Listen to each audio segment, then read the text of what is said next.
Sup, bruh? I'm Leon the Paperback Maniac, here with my Summer Paperback Horror Haul, Part Dos. I feel like I just did one of these things. God. I was all set today to record my St. Martin's Press collection overview. I went so far as to go through all my shelves, scan all the spines for those SMP logos, marshaled it all right here, got it all ready to go. But then I went shopping. Yeah, another Tuesday, another summer day with shit else to do. God forbid I be productive. And I went to a couple of bookstores, picked up a few things, felt, it's incumbent upon me to show you guys what I bought. The day I buy them, I want to be fresh, with these hauls. So that's what we're doing today. The first place I went is Booktown USA in Anaheim. One of my favorite shops, little shop run by a really awesome, sweet dude named Tom. He's a Brooklyn transplant, and he runs this shop all by himself. I always go in there, and I love just chatting it up with him. And they usually have some pretty cool stuff. So here is the card for Booktown USA. I don't know if you can see that. If you're ever in the Southern California area, Orange County, definitely check it out. All right, here we go. First book is The Tender Seed by Harry Ringel. This book was published by Popular Library in 1986 and has some amazing cover art by Lisa Falkenstern. She did a lot of covers in the 80s, and I really like that one. I think it's just really pretty and striking cover art. So had to pick it up. And I do enjoy Popular Library. They've produced some fun crap that I've enjoyed in the past. Okay, next up, we've got Ancestors by Robert Y. Klein. This book was published by Pageant in 1988. Another Pageant book that could easily pass as a leisure title. It seems like Pageant was really going for that image that leisure had. And this is one that I see this a lot in the bookstores, and I don't know. I figured, why not? Let's give it a shot. This looks like it could be some good old late 80s cheesy fun. Probably the one that I'm most excited for, and the last one from Booktown USA, is The Owl's Feign Horror by Duffy Stein. You gotta love that great Lovecrafty title there.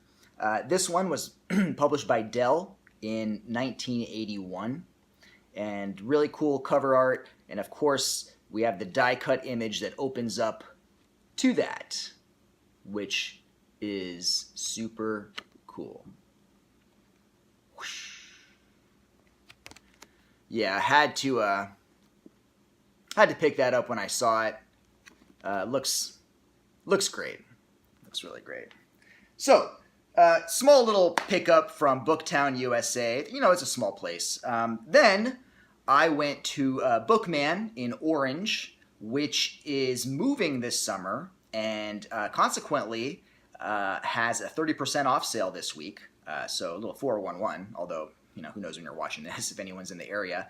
But 30% off everything, and so, don't gotta twist my arm anyway, but with that, definitely led to my, picking up a couple of things. So first up, we got a couple of Warner books in really good condition. I was shocked. First up, we've got a book called Lost by Gary Devin. This book was published by Warner in 1987, and this one also has a die-cut cover, and there's the inside. And yeah, man, look at that. Look at that spine. Look at how unblemished. It's almost Cameron Chaney level quality here, which is certainly not always the case with me. But yeah, when I saw it in that great of condition, I was like, yes, I'm on it. Another one, also in really good condition, is The Image, written by Charlotte Paul. This one was published in 1980. by Warner Books. There's the spine. I love it when the publishers, throw a little image on the spine. It's a little sign of respect. It's like, yes, we want this to look great on your shelf. There's the back. Really cool looking book. I mean, the premise of this is totally generic. I mean, at the time it probably was a little original, but it's been done. This premise has been done a lot since then, so pretty hackneyed at this point. But, I'm all about that early 80s horror goodness, so we just hope for the best, right? Okay, next up, we've got Saurian by William Scholl.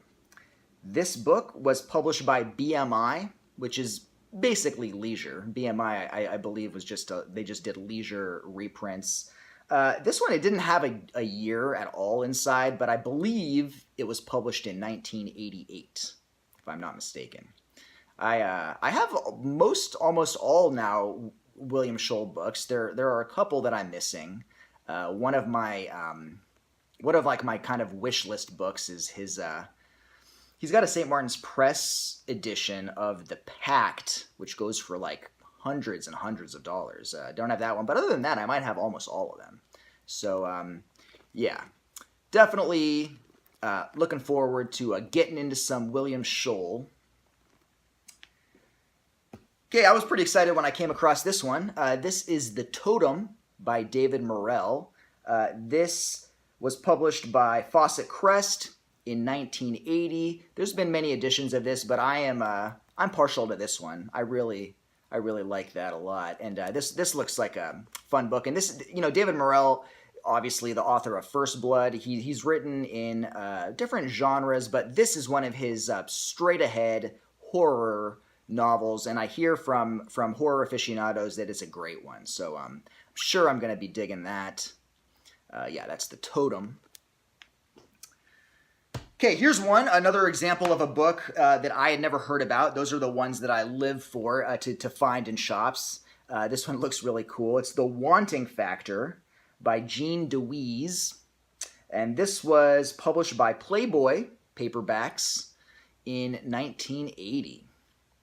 And yeah, I picked this up, never ever heard of it. And, it looks pretty cool. So, yeah, that one should be an interesting book to check out.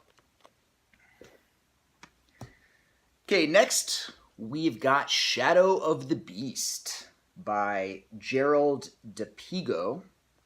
This was published by Signet in 1984.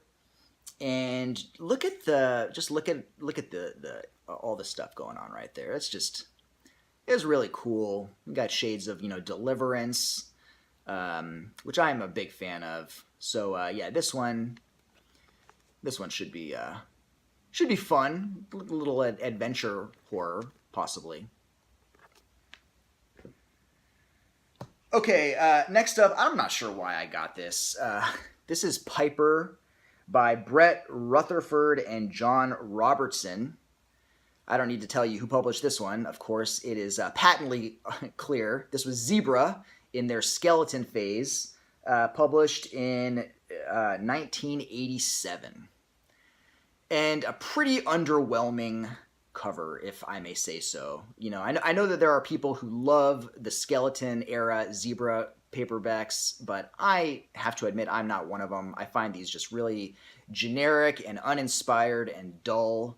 But yeah, I don't know. I don't know why I bought this. I think it's because this thing is actually, I don't know, it's kind of rare or something. I know that it goes for kind of high prices online, and it was there for $250. I was like, okay, who knows? Maybe one day I'll pick it up if I'm in the mood for some real crap. But yeah, Piper. Okay, to make up for the underwhelming cover of that one, this thing is amazing. Another book I had never heard of, would have never known existed if I hadn't found it in a brick and mortar shop. We've got Strangler by T. Jeff Williams. Isn't that just amazing? This thing was published by Bantam in 1979. And yes, when I see this thing, only one word needs to be said. Yes, absolutely incredible. Yeah, I am excited to check this one out. I want to dig into this one. That looks great. I just love yeah, the '70s. Some of the '70s artwork was really inspired, in my opinion. Okay, just a couple more here. We've got Moon Death by Rick Hodala. This is the first Rick Hodala book I've ever purchased. He's published a shit ton of stuff with Zebra over the years. This was his first, I believe, first book, published in 1980. This is the 1986 reprint. I've heard some pretty decent things about this one. Apparently, it is a werewolf in a small town novel, which clearly Stephen King appreciated. So there's that. But yeah, I figured if I'm gonna try out some Hodala, why not start at the beginning and see what that's all about. And finally, I figured I'd leave it or end it on a cheesy note, as I am wont to do. Last one we've got today is Sweet William by Jessica Palmer. This book was published by Pocket in 1995, and when I saw this thing, I was like, okay, you've got me. I'm a sucker for evil kid books, movies, whatever. It's a subgenre that I think is just really, really fun.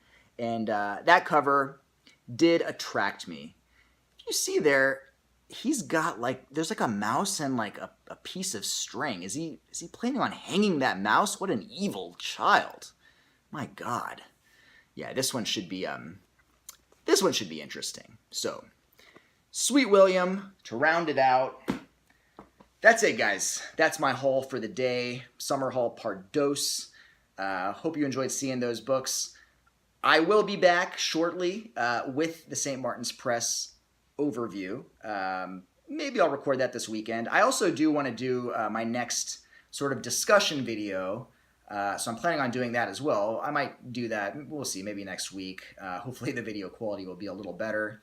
Yeah, thanks for watching. As always, guys. Appreciate it. Have a great one. Peace out.